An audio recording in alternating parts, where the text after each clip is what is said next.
Discontent with Russia's mobilization has spread even to President Putin's allies.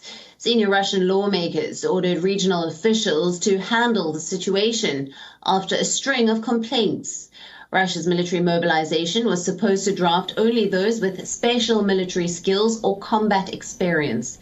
However, multiple reports have documented how people with no military service have been issued draft papers.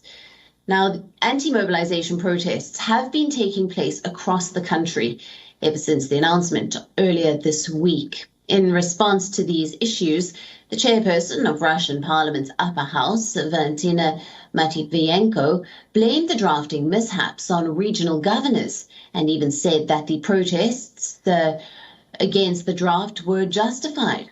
The Speaker of Russian Parliament's lower house, Volodin, has also acknowledged these issues. He said that complaints were being received and it was necessary to correct them. Both lawmakers are considered to be Putin loyalists. Russian media also expressed dissent at the implementation of the draft. The editor of the state-run RT news channel, Margarita Simulyan, has expressed her anger on Saturday. She spoke of summons going to 40-year-olds despite the official limit for recruitment being 35. The botched mobilization is reportedly the reason behind Russia replacing the deputy minister in charge of logistics, General Dmitry Bulgakov. Now, there are numerous reports of people who are ineligible for the draft being called up.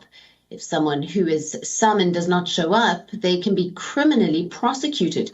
Putin signed an amendment on Saturday that toughens the punishment for voluntary surrender or refusing to fight by up to 10 years in prison. To escape the draft, Russians have been fleeing the country. Land borders between Russia and Finland, Georgia, Mongolia, and Kazakhstan are all choked with people trying to leave the country.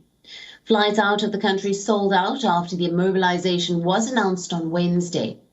Protests have broken out in Moscow and St. Petersburg. Around 2,000 anti-mobilization protesters have been arrested. Over 700 were arrested on Saturday alone. And despite the discontent growing, Putin doesn't seem to be backing down.